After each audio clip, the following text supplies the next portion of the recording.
All right, hello everyone. My name is JJ Casey, and I am on the board of the World Affairs Council. I'll be moderating today's event, and in keeping with the World Affairs Council of San Antonio's mission to bring San Antonio to the world and to bring the world to San Antonio, we are here in the French restaurant Bistro 9, which is owned and operated by Chef Damien Watel, who joins us on my right. We're also joined by Anne-Victoire Bonnamour from the International School here in San Antonio, and Charles Matt, who is the president of Alliance Française. And we have some great food we are going to be sampling during our program today. And we're going to be discussing not only food, but the importance of language, the French language in our culture, but in the scope of the world as well. So with that, I would like each of you to kind of introduce yourself and what your role is with respect to French culture. And let's start with Anne. So my name is Anne-Victoire Bonnamour.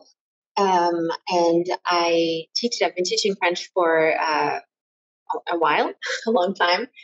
And in terms of my role for the culture is that I just try to bring the language, but, teaching a language also, and you'll be able to talk about this, I'm sure, teaching a language also means teaching the culture, because what you want is for your students to be able to communicate.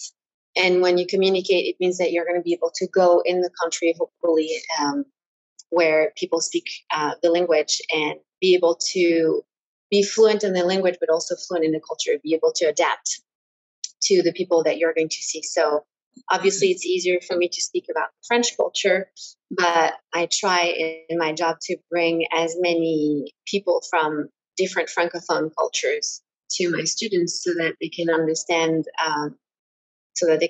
what the world is like. Thank you very much. And it's interesting to note that your name, Anne-Victoire Bonnamour, literally means Anne Victory Good Love, which, if you're going to have a French name, I can't think of his name. I know. I think so. It can't be from any other country, I guess. Maybe Canada. Yeah. So it's wonderful. Charles. Well, I'm, president of the Alliance Française here in San Antonio. My love of French language began as a child. I heard my father speaking French to his customers in Cajun French, was his native language. And I'm descendant not only of Cajuns, Acadiens from Nova Scotia, but also directly from France. My great-grandfather on my mother's side came from Alsace. And so I just kind of fell in love with the language, studied it a bit in high school, but got more serious when I went to graduate school in Belgium. And I studied French for a month. JJ, like you, has lived with a family and studied at a language school in the Loire Valley. Then did a year of graduate study in French. And was really blessed to travel quite a bit throughout Europe, mainly in France, and make friends, and learn about the really different regions of France, the differences, just wonderful variety and rich cultures, and have been very fortunate to travel back to France on multiple occasions over the last 5, 6, 7 years with my family. So as the president of the Alliance, I'm responsible for creating a place for people that are interested in the French language and culture to have a meeting place, if you will, but also to help those who are interested in learning French to do so by classes and by private tutoring. So until the pandemic hit, we had regular activities, films, we had big Bastille Day celebrations, dinners, and so forth. Some of those things have been put on hold because of the pandemic, but our classes are continuing all on Zoom, and tutoring is going on as well, one-on-one. So that's a little bit about myself and the Alliance. Well, thank you very much, Charles. Sure. And Chef Watel? For myself, I am Damien Watel. I have been in the U.S. a good nearly 40 years, 36 or 7 years, I think. So I spent the majority of my life in Texas. I was in Dallas for maybe 9 years, I believe, before I moved to San Antonio. I came in because I was a chef in Paris, and I went to cooking school in Paris. And I also had a relative in Dallas that had restaurants. So naturally, when they opened the second one, I joined in the group and went to work in Dallas. I ended up going on my own and eventually moving to San Antonio. I was born in Lille, France, which is the north, and I think about the same size city than San Antonio, and the same kind of feel as far as neighborhoods and soul east of the city. And so I've been comfortable here in San Antonio and don't have any plans to move anytime soon.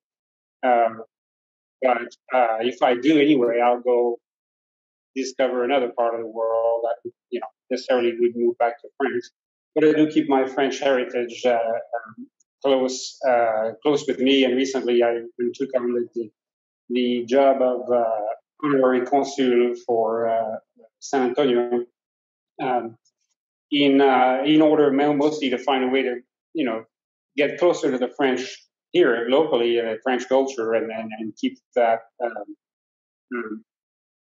part of my living, my daily routine. So that's been about 5 or 6 years now, I think, and my job is not too important as an honorary consul. I mostly serve as a notary, I think, for signatures for French documents, but mainly also as a liaison with the consulate in Houston and people at City Hall here and the French community. So I'm happy to host everyone today, and I figured, what's more French than French fries? Moule frites is really a combination that's dear to me because I grew up in Moule Frites City. And I also, of course, have French cheeses, pâté, and bread, a glass of rosé, and I think we have everything we need. Thank you very much. So with that, first I would like to thank the sponsors for this program. Very generous of the Gambrinus Company and Fire Publishing, who are providing sponsorship for this event. And again, thank you for Chef Watel for opening up your restaurant for us in order to have this program and also to sample some of your incredible foods. And I don't want this to be weird where you feel like you can't eat and talk. I really want this to be part of it. So why don't we all put some food on our plates, and then we'll continue the discussion. Does that sound good? Yeah, absolutely. All right. Let me take a sip of wine first. That's just you. This when you said you were going to make mussels and fries, I was super excited because first of all, I don't eat a lot here, but this is, and I'm from Lyon, so it's not from the north, and I'm not from Moule Frites City, but this is the meal that my father used to make us every Sunday. Oh, very cool. Oh, wow. Good memory. Yeah, good memory. The interesting fact, how they have food trucks here, or in north of France and in Belgium a lot, they have moule frite food trucks. And I remember as a kid, we'd bring our own large pot, and they would fill the pot with mussels, and just put the lid on and get it used to be mostly in a big newspaper cones. They would put the fries and just drive home. They're already warm? Yes, and so I think they probably cook it in our own pot because it doesn't take long. To cook. 4 minutes and it's done. But so really, I grew up with that.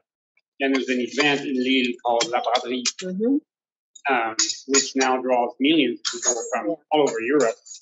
But it's like a giant garage sale. In France, they don't have garage sales the way they do in the U.S. So this was a way for the city to do that. Everyone brings, they close all the sidewalks downtown. Everyone brings their Such a big event. garage stuff, basically, or at least what you find, in any garage sale, and rents a piece of sidewalk from the city, $30 or something nominal. And there are bands everywhere, sort of like that Fiesta event in San Antonio. There are bands everywhere. There's just food. All the restaurants are nearly 24 hours, and everybody eats mussels and fry. And the waiters dump the mussel shells on the street corner on the street because all the streets are closed. And usually the one that has the biggest mound of mussel wins some sort of, I don't know if there's a prize anyway, but there is literally The price for it. a mussel, the most mussels sold or the biggest mound of mussel shells wins. I don't know. So is there any particular special part of your recipe that's different, that's a signature of yours? Well, I think that's probably the most traditional way. And to me, just like Anne-Victoire was saying, the food and smells that bring you back to where you grew up they stay with you all your life and are an important part. And that's exactly the way you want it, to have it when you have it. Mm. So even though I had opened a Belgian restaurant downtown called La Frite, which we did mussels, but 3 or 4 different ways. One with curry, one with tomato, one using deer. Anyway, that's the traditional way. We call it Lilloise on the menu here, but marinière is probably the best, the closest classic recipe to that, marinière. And I just tried it, and it's fantastic, by the way. So bon appétit. Bon appétit, merci. And while everyone gets started on their food, I want to provide a little bit of context for French language, because we are going to talk more about food, but I do want to talk about the French language itself. I studied French from 8th grade through high school, through college. I spent a month in Paris at an advanced language school doing a cultural and language immersion. I haven't had the opportunity to use my French since I've moved to San Antonio, so it's a little bit rusty. But I would have classified myself back then as a francophile. I love French culture. I love the language. The language, I think most people would agree, is very poetic. It is a beautiful sounding language. And, some people may wonder why. What makes it sound like that? And maybe this is something, Charles, you can talk about, and it's the liaison between words, where the last letter of a word will change the pronunciation and link 2 words together. And I have some examples of that, but perhaps you want to comment on it. I'm not an expert in this area, but I would say that French, unlike English, seems to be geared towards efficiency and getting most information packed in the shortest amount of time. French, their focus seems to be on the beauty of the language and on the artfulness. And so you're correct that it's just an artful language. It's the emphasis on the sound beautiful. And there are just myriad rules, which I probably know about half of the pronunciation rules.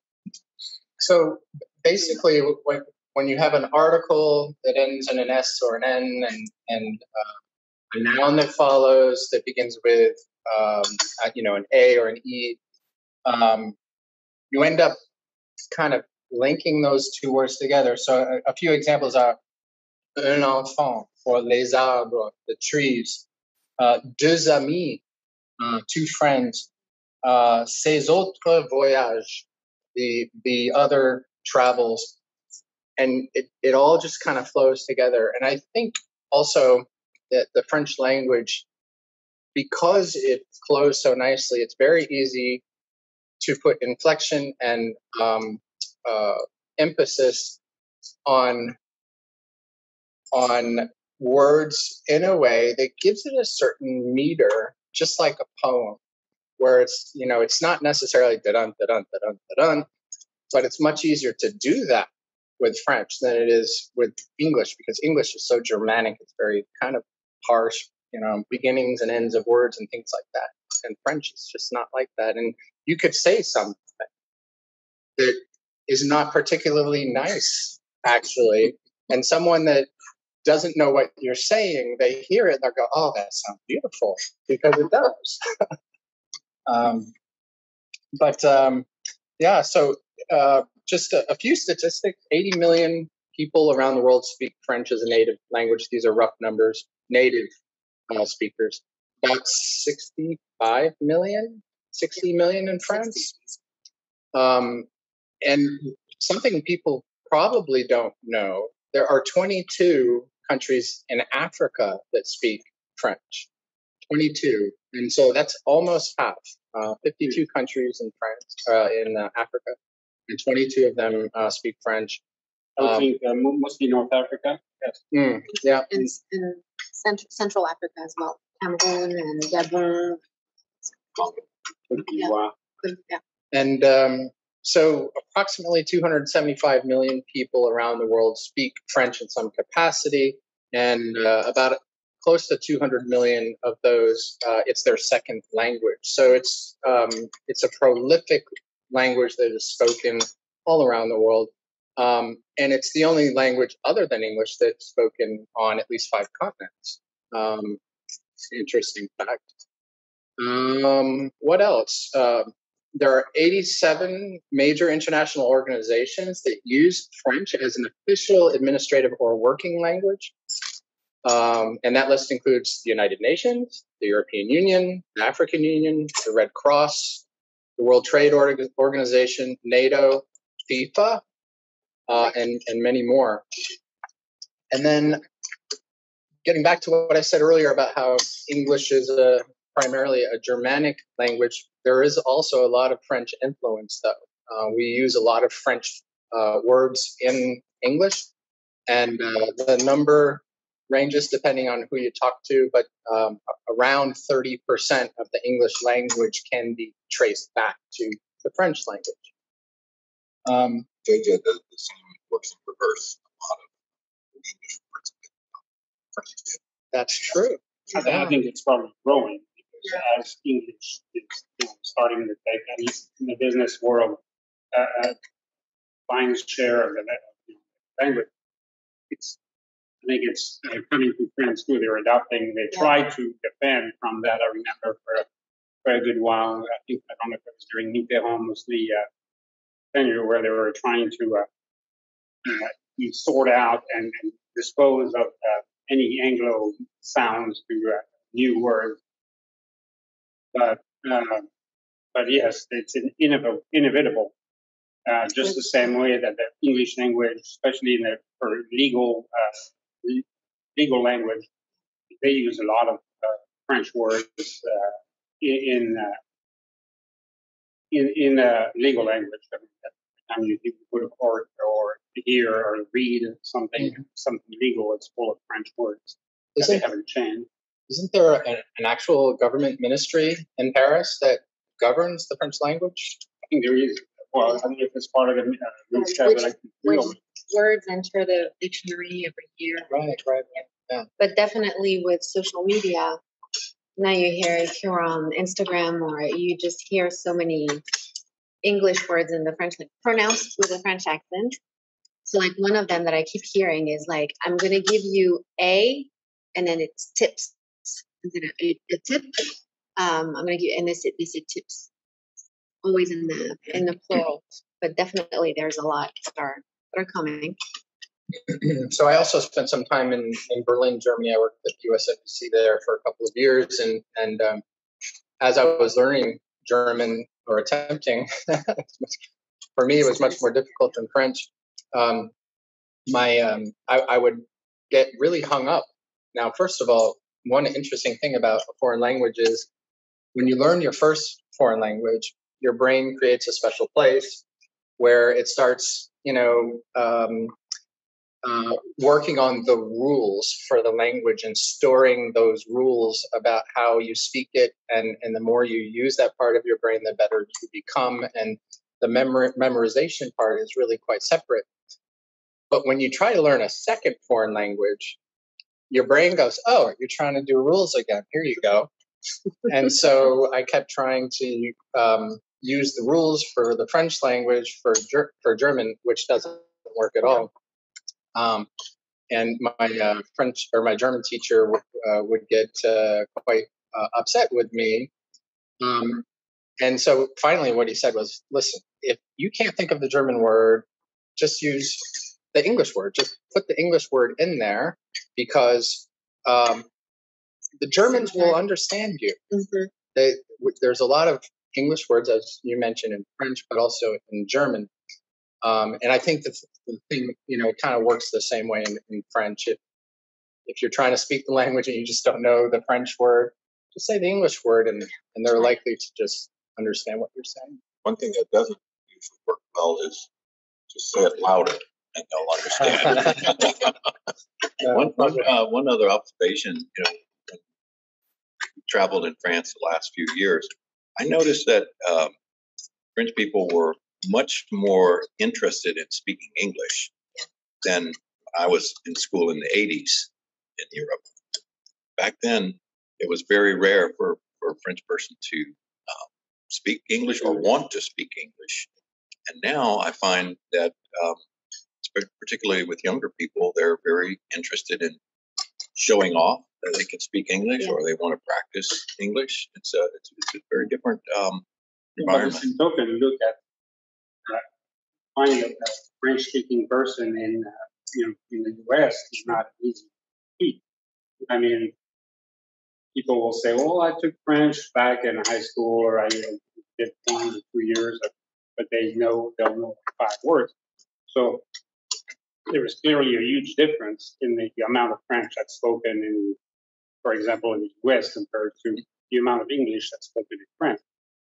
And so it's bound to have a huge effect on the French society as a whole. Introducing, and I know they try to stop it, but I think it's just unstoppable. They have to be a larger part gradually. So one of the things that we were kind of chatting about before we started this program was this conception by some Americans that the French are rude. And this is kind of unfortunately, it's generally accepted to be the truth here in the United States. Are you kidding? Okay. And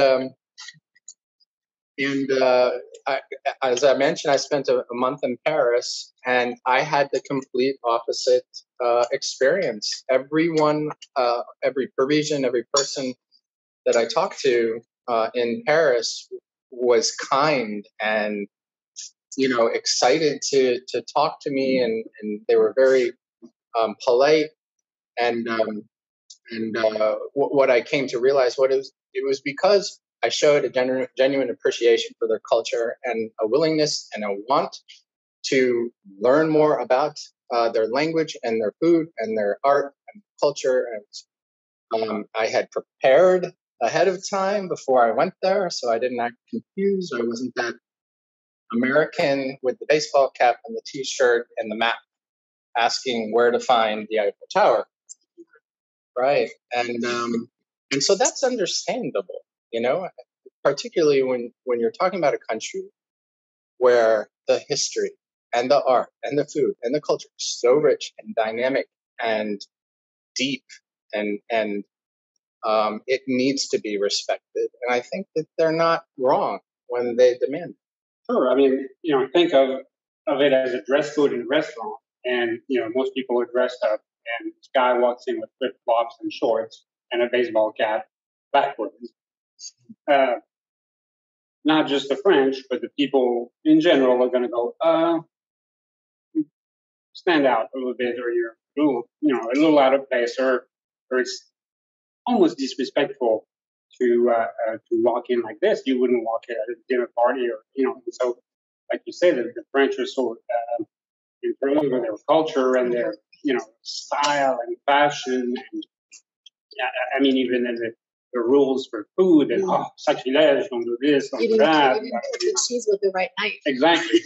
I mean that it's not an insult, but it sticks out, and so just think of it in other terms. I think it's easy after living such a long time in the U.S. and having grown up in France. I see the differences very well when I go to each country. I mean, I see plenty of things that shock me when I go to France, and and by the same token, I see French people that come here for a visit, and they get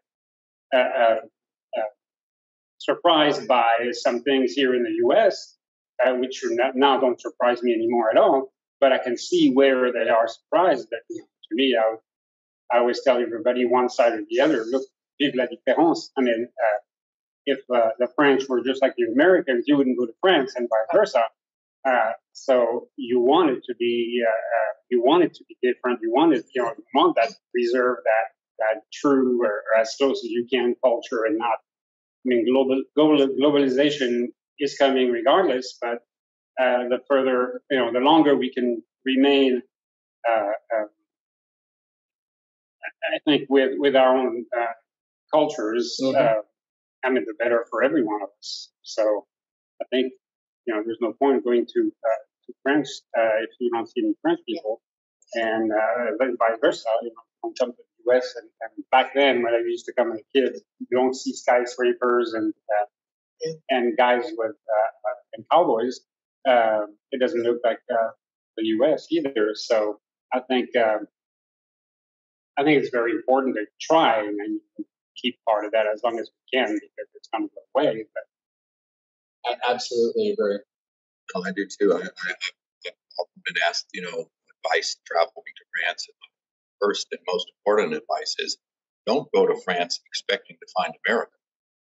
Go to France to encounter France. Right. And that, the ugly American stereotype is the person who wants to go and expects everything to be just like it was in the U.S. They don't speak English. Well, of course they don't speak English. Mm-hmm. They don't eat like us. Of course they don't eat like us. Are you going to encounter another culture, or are you going to try to find what you already have? So for those that don't know already, I am a published author, a novelist, and 3 of my books are spy thrillers. And in the first book, there's a character, and by the way, the first book takes place almost completely in Paris. And there's one particular character. His name is Tony Stone. He's a spy, and he's sitting at. There's one scene that I wrote in on purpose because I feel this way, where he's at a French cafe. He's eating a croissant. He's having a cafe, and he's watching an American family, the typical American family, and he's just thinking to myself, how embarrassing for me to have to watch this. Because he's an American, right? But he's culturized. He understands the language, and he loves it. And they can't find. They have the map out. They don't know where they are. They aren't prepared, and they're wearing the T-shirts and all that. So I wrote that scene into that book on purpose because I feel the same way. If you're going to go to France, if you're going to go to any foreign country, study a bit about the culture, the norms. Enough of the language to get by and to ask the questions that you need to, and so that shows respect for the people that live there when you go, but also you're going to have a better time. You're going to understand where you are. There's a famous phrase, when in Rome. I think, I don't know who cornered that phrase, but I don't know if it's U.S. or British to begin with. But everybody knows when in Rome, act as Romans or do as Romans. And so you may, you can't necessarily know à la minute what it takes to be to act or do. But anyway, but respecting where you are, I think, is anywhere. What we, everyone who travels knows that in some countries you don't do this, in some countries you don't that. You don't wear your biggest diamond if you're taking the metro somewhere, and I mean, there are things you just don't do. And same by culture the same way, and I think it's just general savvy and respect of the culture that you're going to insert yourself in. Which, but languages don't come easily to a lot of people. And that's true. That is true. Yeah, I've met so many people along the years who tried and tried and tried to speak a language, and they don't have the ear for it. And I think it's I wonder if it's something that exposure when you're young, because of course we all know that when we're young we're like sponges, and whether when you're born you don't know whether you're English, Japanese, Russian, or whatever. It's just the language that you're taught at home. Yeah, that's the one you don't know. So if you're taught two, if you're taught three, or and as a kid myself, traveling to the U.S. to visit my family here in Dallas, since I'm 10 years old, then of course I started picking up English a lot faster, spending a month here for the summer, with my uncle. I would go back to France, and my English teacher, which was British, would count me wrong all the time, saying, "Well, it's not English. That's the cowboy language over there, or the Brits can be." I mean, if I said maybe instead of perhaps, or you count me wrong. I mean, I had, I was like the top guy in my English class for sure, by far. So she picked on me extra hard. But anyway, it was, there was quite a bit of a difference that way. But I was exposed to English, since I'm 10 years old, and so I still have an accent because that's always hard to part with. But compared to 90% of French people that I know.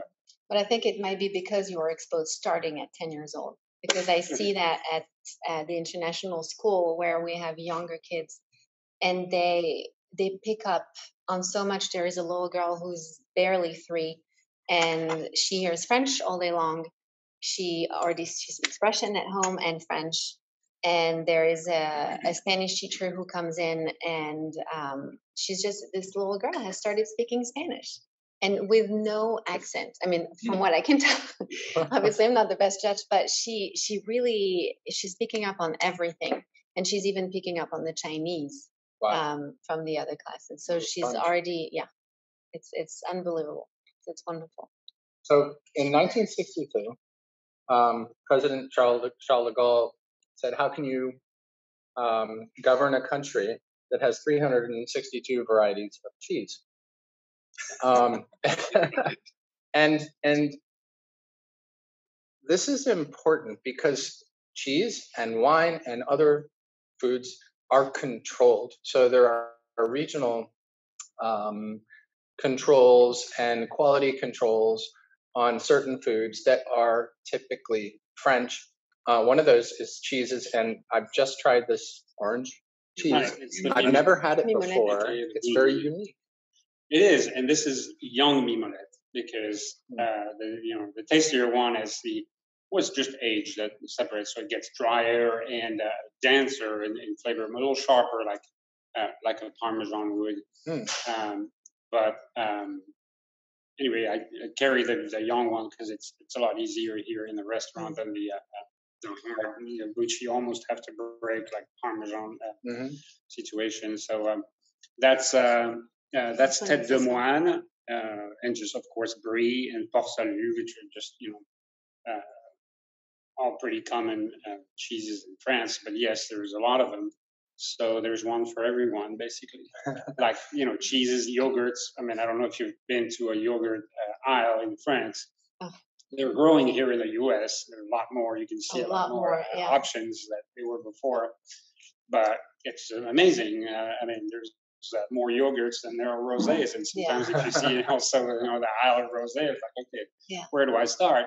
But Yeah, so it's just what things that are popular, the bread, and it's an intricate part of a French person. You that's why there's a bakery on every corner, because the first thing you do is you get up, you go downstairs, and there's a bakery in the first corner. Mhm. And that's because you're going to get your croissant or your baguette, And or if the kids need a snack, you'll have a little piece of bread. exactly. And if you need one for dinner in the afternoon, you go again and Yeah. get one baguette for dinner.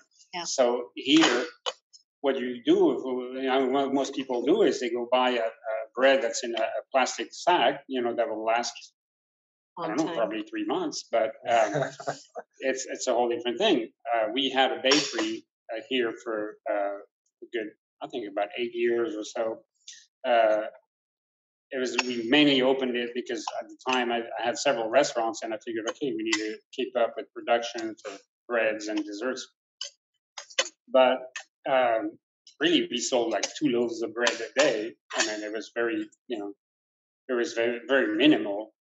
We sold a lot more of everything else, pastries and quiche and other items that were more crossover in the American lifestyle. Yeah, the bread is, to me, is just, I mean, I could leave off what we have here, and that's it. If I don't have sounds really good too. anything else. JJ, I had a really neat experience a few years ago talking to a cheesemonger in France. Some of these cheese recipes have been around for centuries, some of them more than 1,000 years, that made this exact same way each and every year. But what he clued me into was the fact that there's going to be differences from each year to year, depending on the amount of rain, the amount of flowers, the amount of what the cows eat that year, and that will impact, just like a vintage, wine, it will impact the cheese. And I wasn't aware of that until I had that wonderful conversation with this cheesemonger. Interesting. I didn't even think about that. You think about that with wine. Mm-hmm. Yeah. But I had never thought about that with cheese. And wine's done a great job, of growing. We were just talking about that earlier. Even rosé, 5 years ago, you'd be hard pressed to sell a bottle of rosé. These days, it's gotten like 300 times more popular, and people are like, rosé all day I think is a phrase that's saying, yeah. It's on all the t-shirts. It's coined now, exactly. Yeah. It's a U.S. phrase. And when the French started to buy land in California, I mean, when California wines, I can't quite remember what year the Chateau Montelena won the French wine contest in Paris, but that was really a big turning point. And so all the French winemakers went to buy property in California, or partnered with some vineyards over there, also to say, "Oh, wow, there's a whole new world over there, and there's a whole new opportunities, I guess." And so I think that's opened the door a lot, in sort of outseat Coca-Cola, which probably was the biggest. I mean, Coca-Cola is still used in the U.S. and in the world. But anyway, as just a drink of choice, I think the wine market has grown tremendously. Tremendously in the last 30 years, and mostly due to that, the American interest, and so the culture starts to blend gradually, and until you find lots of Americans drinking French wine. Yeah. All right. So in keeping with wine, then, and switching a little bit to food-related idiomatic expressions, la vie est trop courte pour boire du mauvais vin. Right? So life is too short to drink a bad. Life's too short to do anything you don't want to do, technically. But for using wine, so I mean, and what's a good wine? What's a bad wine? Surely, of course, there's some that are different echelon.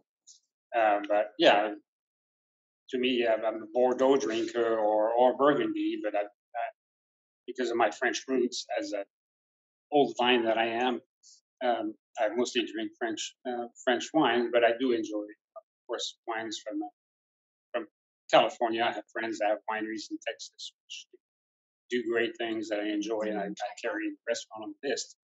So, I mean, these phrases are pretty funny, but they're to the point usually.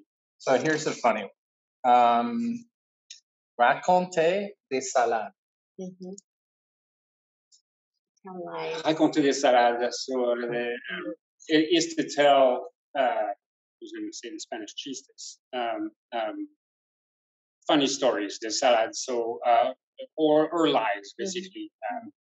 It's a dish of lies. You're just making. I know there's a word they're saying in English. It's just a big mix of. It's like a salad. Yeah, a big salad of lies. But I know there's a phrase. All right. That's what it means. It's just a big salad of lies. Mm-hmm. So. But in a cute way. Though. Yeah. In a cute way. So here's another cute one. S'occuper de ses oignons. Mind your own business. Right, but in this case, mind your own onions. Your onions, onions. Take care of your own onions. Yeah. Like, keep what's yours to your own business. Mind your own business. Courir sur les haricots. To run on the bean. So it's if you say to someone, "Tu me cours sur le haricot," it means you're annoying me. Exactly. Yeah. So do you think it's a new, like, that lately they've had Verlan in France, which right when I left, I've always heard they that. started, reverse all the words. And it was sort of a new trend, and not millennials, but just about generation. I think actually, I'm probably the last generation who says it's courir sur le haricot. If I said that, I would show my age. Okay, so it's a little. I've And always you think heard it's it. from the South because they do more haricot in Lyon than in Maybe. I've never heard it's possible. sur le haricot. Yeah. And then there are others that really aren't idiomatic, and they translate well in English. Mangez bien, riez souvent, aimez beaucoup. Mm-hmm. So eat well, laugh often, love a lot. It's not like this. No, nothing at all. Mm-hmm. Joie de vivre, the joy of life. L'appétit vient en mangeant. So it's a play on word because I don't know where it started from, but I remember it from a cult movie, I think 30 years ago. But l'appétit, so appetite, bon appétit, like you say to people, bon appétit. So appetite grows as you eat. So, for example, first you see, and then you're like, ooh. And then you start eating, and then your appetite grows as you start. After you eat the first grape or the first piece of cheese, your appetite sort of grows. And so that's a play on word because it also means the little one comes while eating. So the phrase l'appétit vient en mangeant corners two meanings for the same phrase. The appetite comes while you eat, or the little one comes while she's eating something. Yeah. Jeu de mots. Jeu de mots. Jeu de mots. There's one, I don't know if you know it, pousser grand-mère. Dans les orties? Oui. Faut pas pousser grand-mère dans les orties. Ouais. So, dans les orties. Chards. Ouais. Chards. Don't push grandma into the chards. So which means you're exaggerating. Yeah. So if I tell you, I caught a fish this morning this big, and you tell me, don't push grandma into the chards, and which is like, okay, what's the... what's the link? Where does it come from? Where's the bridge here? No, and I'm not sure where it comes from. I just thought of it. Yeah. How do you go from don't exaggerate to don't push grandma into? Because I guess that would be exaggeration is to push your grandmother into the shards. It's a good one. Don't do it. So Charles, if someone wanted to sign up or join Alliance Française to enroll in some of your programs to learn more about French and French culture and the language, how would they? I think the best way would be just to visit our website, afsanantonio.org, and there you'll find a lot of information about membership, a lot of classes about past events, and we hope certainly to be hosting new events when the coronavirus will allow us to do that. I think visiting our website would be the best start. Okay, and the website is? It's AF for Alliance Française, afsanantonio.org. Okay.